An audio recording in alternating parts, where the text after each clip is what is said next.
What's up? Another Q&A, and we're gonna start right off with Eduardo Alonso 6151, and they say free your perception with two, like the clapping, kind of like the hand clapping emojis.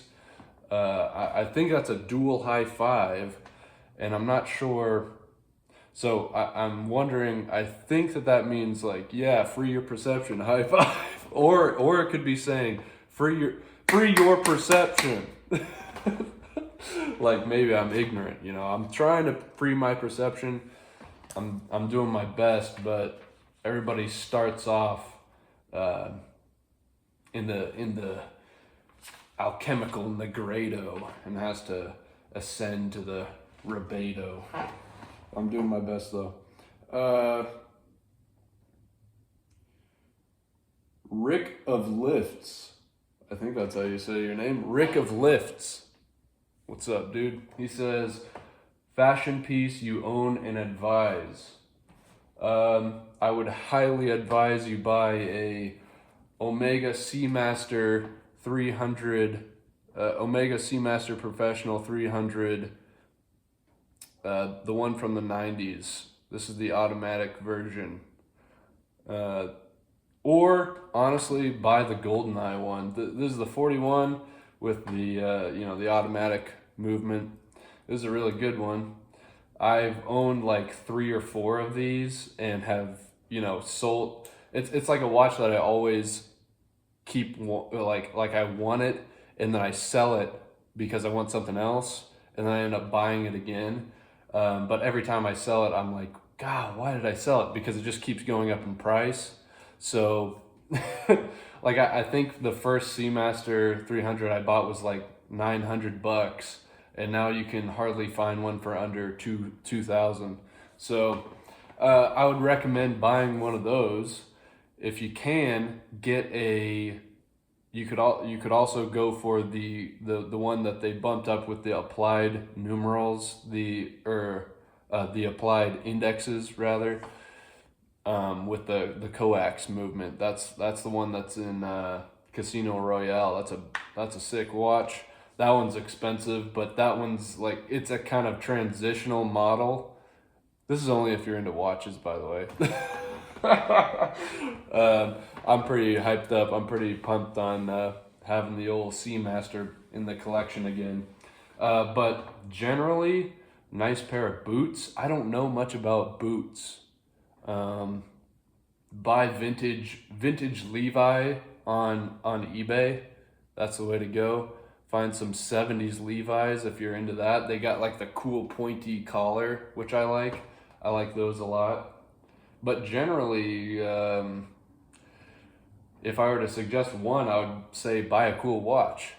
If you're not, if you're into watches, that's something that kind of, if you develop a taste in that, nobody really, it's not for anybody that's only watch guys see somebody else wearing a watch and they'll be like, wow, that's impressive, that's a cool watch. Everybody else, nobody else cares. Okay, so if you're gonna get something, get it for yourself, obviously, but it's a considered thing. You don't want to be an NPC wearing an Apple Watch. No offense to you NPCs wearing Apple Watches in the audience, but you know, um, a cool watch is that's what it is for me. That's what I would recommend. Okay. um, Eddie DC99 asks, in your opinion, can a person survive if he was alone with no friends or family in their paths? Yes. Yes, you can survive, but you're probably going to get messed up. If you don't interact with people like whatsoever, you're going to become a beast, like like Aristotle said, or a god. You might become that too. You never know. But would I recommend the sort of Sigma path of um, being just antisocial and say like I don't need anybody? I think it's kind of a cope. I think that it's one of those deals that your brain finds helpful answers to psychological problems to sort of rationalize and justify them. So you'll kind of compensate for feeling lonely by saying that you don't need anybody. That's been my experience of like, yeah, I don't need anybody. I'd rather be alone. No, I've kind of grown out of that. I do need time to be alone, and I go through phases of sort of having a lot of people in my life to then shutting myself off from people and not trying to get out or interact at all. So it really just depends on yourself. I'm generally somebody who likes to live um, with my quiet peace. I'm not somebody that just absolutely needs somebody around all the time, but in general, yeah, I think you need people. And I think you should, call your mom, talk to your mom or your dad, um, or any of your family, if you got that option. If you're not in their immediate vicinity, still try to reach out to them, try to find friends. I think that friends and family are definitely like you need people, and you need social interaction. So if you're going through a lonely patch, I feel you, man. That sucks. But I would say try to get out, do the table for one, go go to a place and get over the stigma in your own mind of going and eating at a place alone, but go to a place that maybe has a bar or something, and don't, you're gonna think it's like, oh, this is sad, but I've had great experiences going to like a bar alone and just striking up crazy conversations with people. Like one time I showed up at this bar. Let me just adjust this here so I can lean back. um I went to this bar. You know what? Hold on. The audio's gonna get bad, so we're gonna have to move you up so you can hear me. Hopefully. How's that? Went to this bar alone and was just, wanting to get some food and have a beer or two. And you're sitting next to people, and there was this couple, and I think I yelled at the bartender because I said something to her, and then I changed my mind, and she was walking off, and I kind of raised my voice, and there was this woman sitting next to me, and she kind of jumped, and I was like, oh, I'm so sorry, I didn't mean to, scare you by yelling or whatever. And then it was like, oh no, it's okay. And just sort of randomly got into a conversation because there was like this married couple, and I got their whole story. I got now these people, they weren't drunk. They were drinking. Everybody's drinking. Your hearts are merry. Okay, so we were merry, and we were just having good conversation. And I'm a young guy. I'm 23. So anytime I see people that are older than me, and I'm talking to people in public, I'm just like, tell me everything. And when a younger person asks an older person for advice, just general life stuff, like, hey, if you were 23, like, now that you've been where I've been, what advice would you give me? They will go off, okay? They will spill all this information. You just got to be willing to listen and interact with them. And so I went through this crazy conversation with them, and they were like, to the point where they were like crying. I won't get into the details of the story because it's going to take up too much time, but it was a nice time. And just to like interact with somebody, I'll never see them again. I don't know their names. I'll never see them again. But I think that experience made their night. Like it went through a whole range of emotions: happy, laughing, joking around, getting sentimental and crying. Like it was nuts. So don't count out the experience of just going up going out to a place and just trying to strike up a random conversation with no expectations. Okay, so that's one way that you can meet people. I know it's awkward, but sometimes it can be really good. So, this is Nim 5.3 asks, do the seasons have much of an influence on you, as in mood or thoughts? Yeah, definitely. Right now we're getting into the Saturnine winter, and so everything is just sort of bland and drab, and the leaves are all gone, and it's cold and it's overcast. And so, yeah, your environment, I think, plays, and it's cold, okay? You can't be outside hardly. So that plays a role in my mood, as well as not being in the sun and not getting that sunlight on you. You need to be under the form of the good, under soul, to be revitalized by the sun, you know? And so one thing you can do to remedy that is take vitamin D supplements, but it's not going to do the same effect fully, but it will help.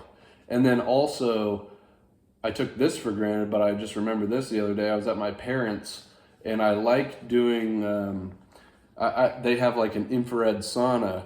And so I got in the infrared sauna because, like, man, in wintertime, you're not sweating hardly at all. And I lift weights, but I'm out in my garage where it's the same temperature as it is outside, so it's cold. And yeah, I can sweat a little bit, but it's not the same as like in the summer. I'm drenched all the time, sweating. And so I think sweating is really good. So if you have the opportunity to maybe, if your gym has a sauna, go hit the sauna. But it's also a really good time to just sort of meditate in the sauna. A lot of people bring their phones into the sauna and like listen to music or podcasts or something. Don't do that. This is a perfect opportunity for you to be quiet and just think or not think. All right? And just sort of be alone so that you can, hopefully get some noetic revelations delivered to you in the sauna. Believe me, it can happen. When you're under that sort of heat and that sort of suffering, it's a great time to pray. And it's a great time to, even though you're in this sort of hellish environment where you're in purgatory, you're purging your toxins, it's a good time to thank God for your life.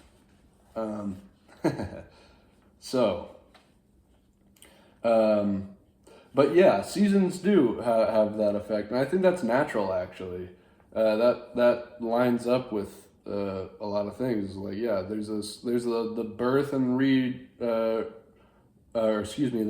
birth, the life, the death, and then the rebirth, and the cycle continues. And that's sort of, the time that we're in right now is of the sort of dying period.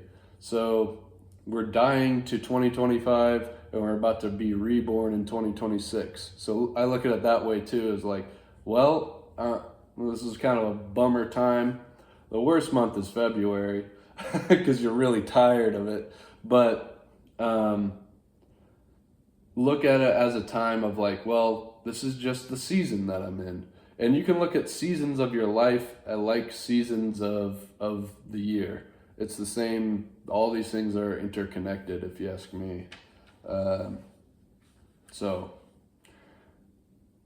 it's a beautiful kind of process as well, even though it sucks sometimes. The Devon 0515 asks, or says, in a video a while back, you suggested starting out reading the Odyssey. Where do you recommend going after that? Also, I know you have a lot going on, but do you plan on continuing the Odyssey series? Yes, I really should. We left off right before we were going to get to Scylla and Charybdis. So I do need to finish the Odyssey series, but I'm like a dog chasing his tail. I wouldn't know what to do if I caught it. I just do things. I get distracted. So, but yeah, I will get back to that hopefully sometime soon. But after the Odyssey, where do I recommend going after that?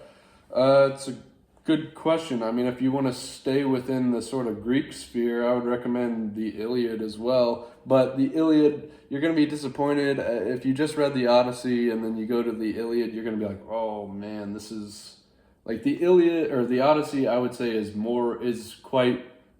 way more refined storytelling, I think. Although the Iliad is great. I do like the Iliad. It's just that the Odyssey is kind of, it's like Batman Begins and then The Dark Knight, and then after The Dark Knight, watching The Dark Knight Rises, and you're just like, wow, The Dark Knight and Batman Begins were so much better than Dark Knight Rises. That example doesn't make sense, but whatever.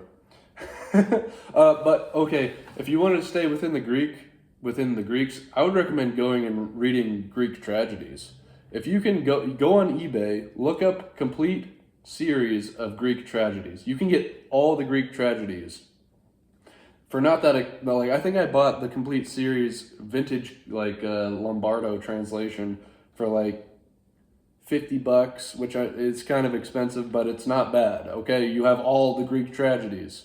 And I would highly recommend going and looking into that. Those are just entertaining, if nothing else. I mean, it's strange sometimes, but they're also important. After that, go read Plato. That would be my recommendation. Or Thucydides. Thucydides is a great history. Same with Herodotus. There's all kinds of interesting stuff in Herodotus as well. You'll learn about Atlantis and Hyperborea. And what are those good boys named? Cleobus and Biton. And the happiest man. Who's the happiest man? If you've read Herodotus, you'll know what I'm talking about. Herodotus is great, but Thucydides is more bringing it back to reality. Thucydides is far more of a realist in that sense, which is a little refreshing sometimes too. Outside of the Greek sphere, I'll give you a couple recommendations. Moby Dick, amazing novel. Blood Meridian, amazing novel. Brothers Karamazov, amazing novel.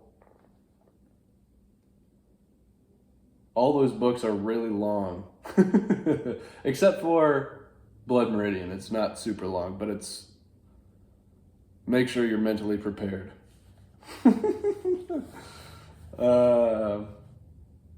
Yeah. Depends on what you want to learn. If you're just looking for just good books, you can't go wrong with a good novel like that. If you're looking for philosophy after reading the Odyssey, maybe you can start dipping your toes into some Platonic philosophy. And speaking of Platonic philosophy, this is an amazing comment by Kaio. I'm so sorry. This is how it's. My handwriting is awful, and you can probably barely read it. This is his name. I'm sorry, I can't even read my own handwriting, and I don't know if I could pronounce it, but this is a good comment. It says, ultimately, I think Nietzsche offers an inward/through solution of transcendence to the same questions as Plato addressed with an upward solution.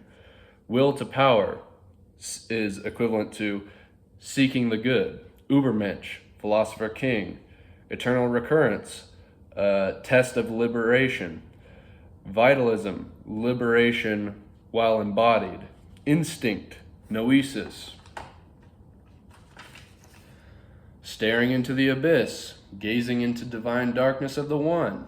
And they say, am I crazy? No, I think you're right on. I think that's absolutely. That's why Plato and Nietzsche are my two favorites, because they're just two opposite sides of the sort of answer. There's two separate sides of the same questions. So whatever Plato posits, Nietzsche the opposite. Okay, and because everything that Plato talks about, this is the same reason why Nietzsche doesn't like Christianity, is because it took our minds off of this world and got us all looking up. Which Nietzsche says, what are you looking up to? There's nothing, like, come back down here. This is all that there is. Okay? So, especially with stuff like, eternal recurrence being the same, or the opposite, but the same question of the test of liberation, or the sort of, whether or not you're going to experience anamnesis or rediscover the good, essentially, because you drank from the well of the river of forgetfulness in the myth of right? So then you have metempsychosis, you're reincarnated, and the ones that fail to reunite with the one, or back up to Nous, back up the golden chain. If you fail that, you just get reincarnated either into another body or another human soul. If you take the Trismegistic, the Hermetic view of it, where it's like Hermes would say that a human soul always stays as a human soul, and that's their punishment, is that they don't go back up, they just come back down. So they're just sort of stuck in this cycle. Whereas Plato, in the myth of seems to say that, well, you can reincarnate either as a human, like Odysseus does. He was wise, but he wasn't quite there, so he reincarnates as just a simple guy that lives a just life. But if you're bestial, like Achilles, you get reincarnated as something like a hawk, right? So you have this idea of recurrence, but Plato's answer is a upward trajectory, that if you go up, you get to stay up where you're supposed to go. Nietzsche says there is no other place to go. What there is down here.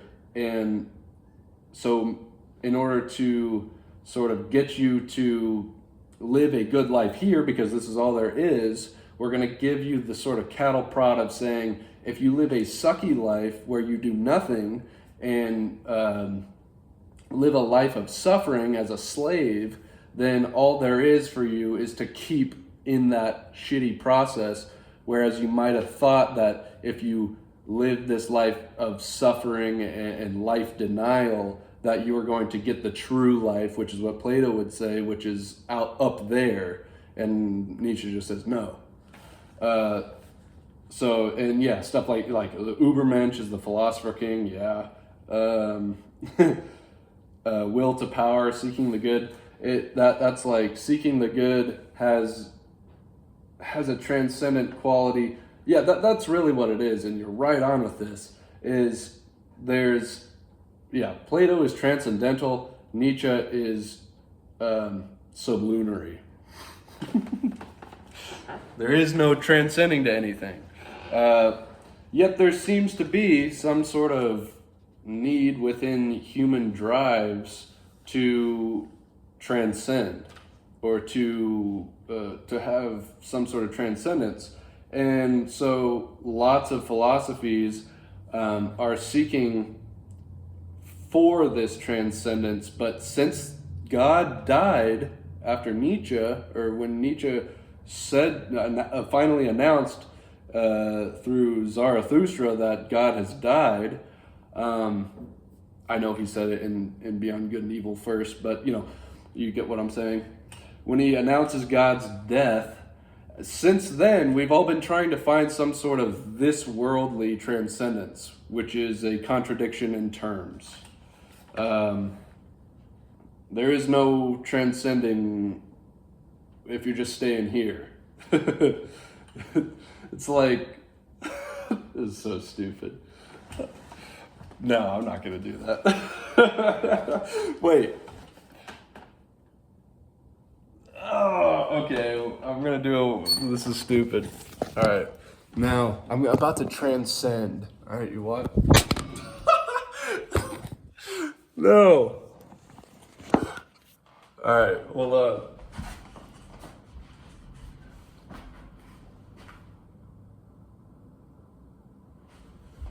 wow, that was crazy. At least I wasn't thinking about some other stupid thing like transcending to some other world that doesn't exist, you know. I ascended though. Um, so yeah, I like having the both sides because I think you can go, you know, this is another hermetic thought that nothing comes about outside of, you know, unification of opposites in a way. But it's not exactly a unification. There's just contradictions. There's how does he say that?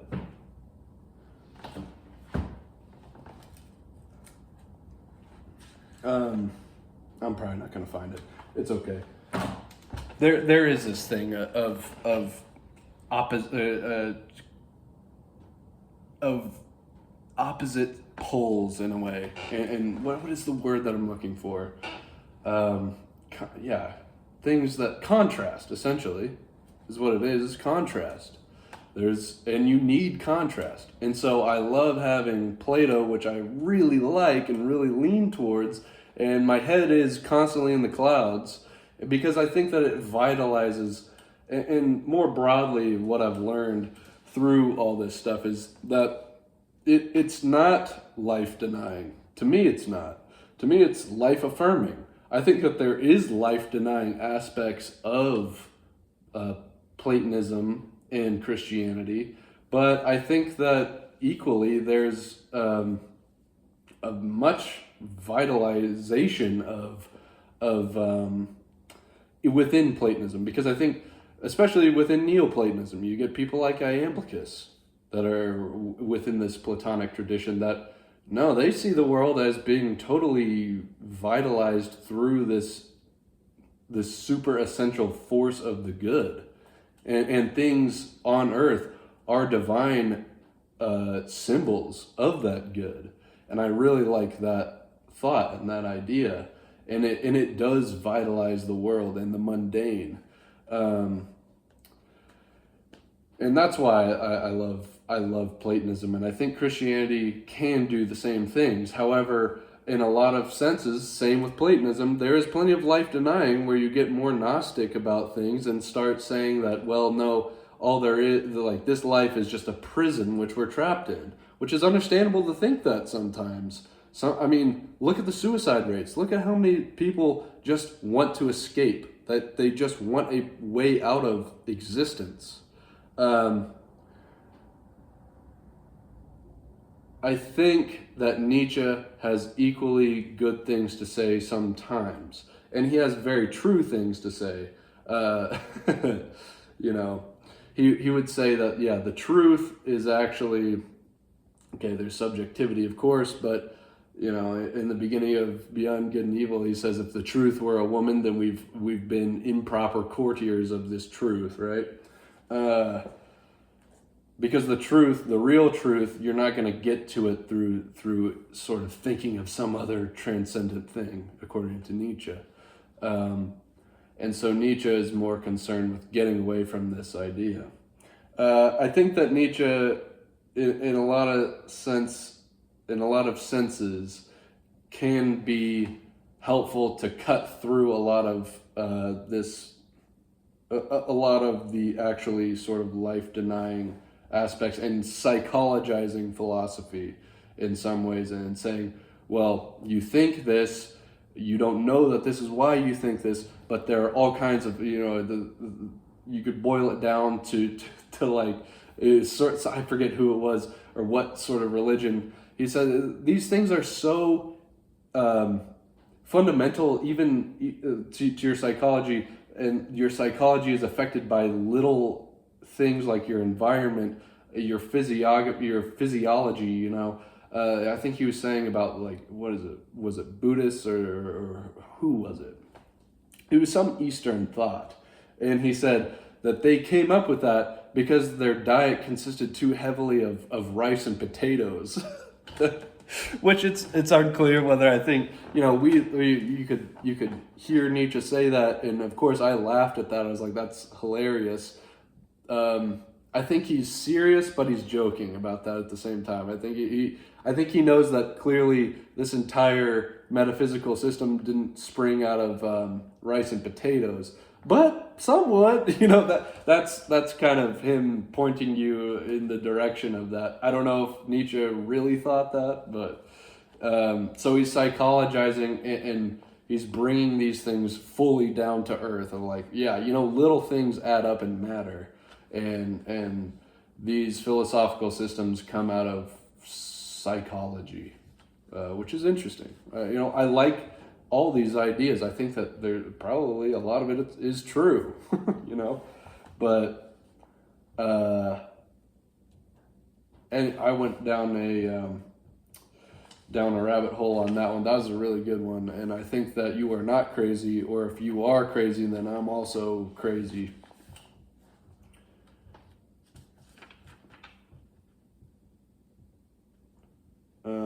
But to sum that one up, yeah, I think that they're two sides of the same coin, just opposites. Whatever, that's why Nietzsche is a destructive philosopher. He's basically taking whatever Plato says and says, nope. Same with Christianity, nope. It's actually the opposite of that, which is why he thinks that, well, we should go back to more of a Homeric. He's like, look, it's the, everybody says the pendulum swing, it's the pendulum swing. And Nietzsche serves as that pendulum swing. He says it swung from Homer and this sort of, usurpatory, but not exactly. He adds things to this Homeric outlook and will to power and on all this stuff. And it says that you try to get away with that or get away from that and create this whole other thing. Now we've been living with that for 1,000 years. Now it's time to swing back because Christianity was the machine that unplugged itself. Now it's time to go back. But we're gonna change it up to suit the needs of our times. Nietzsche's fascinating. I really like Nietzsche, but I equally love Plato. If not more, I probably love Plato more, honestly. But Nietzsche is so refreshing to read sometimes.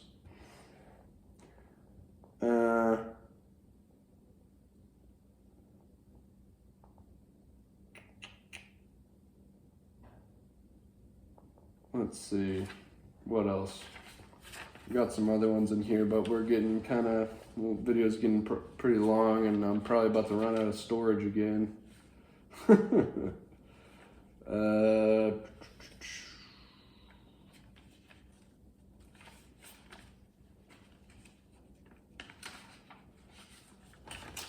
sorry for the dead air here.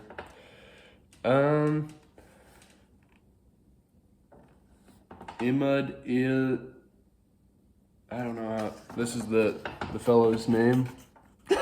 This is a test if you guys can read my handwriting. Advice on how to fill the free time. Most people nowadays spend a lot of hours scrolling and other addictions. And do you play any sort of storytelling games like God of War, Red Dead Redemption 2?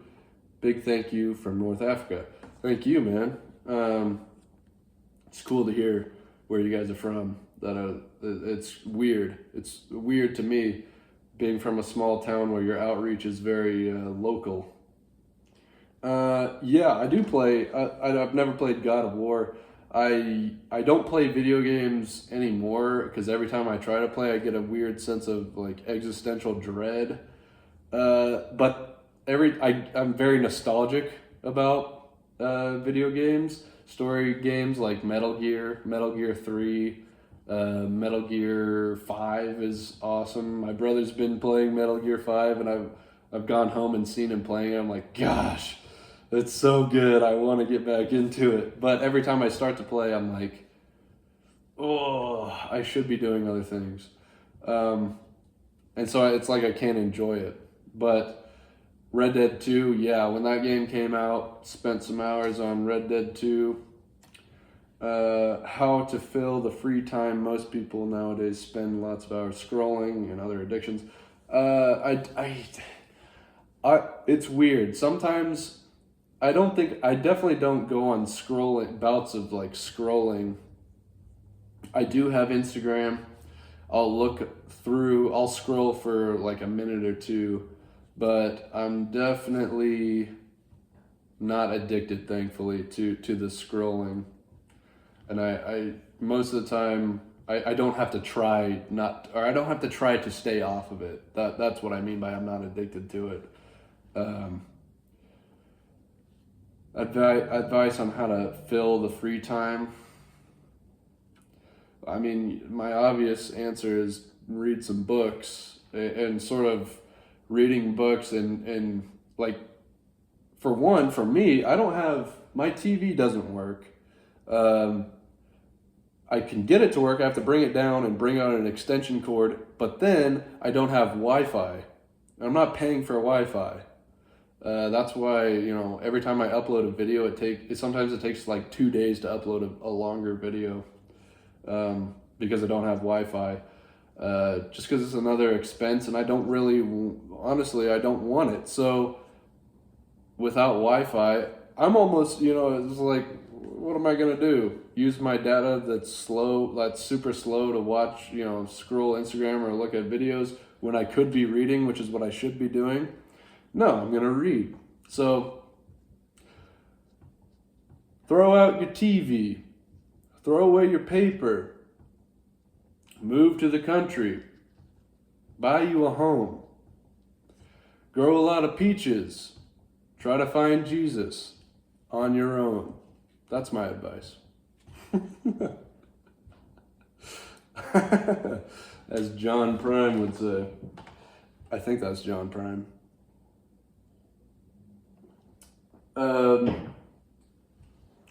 Yeah, I would advise you spend your time reading, go lift, go play disc golf, smoke a cigar. Basically, go talk to Elisha Long. He'll line you out on that.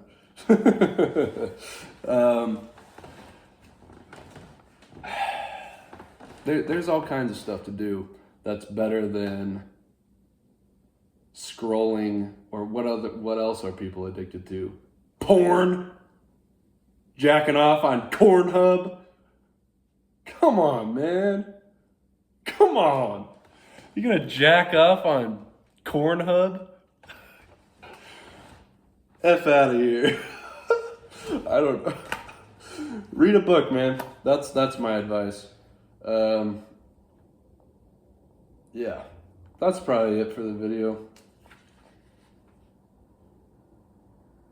Yep. All right. We'll be back with another one. We got a bunch of other good comments, so stay tuned.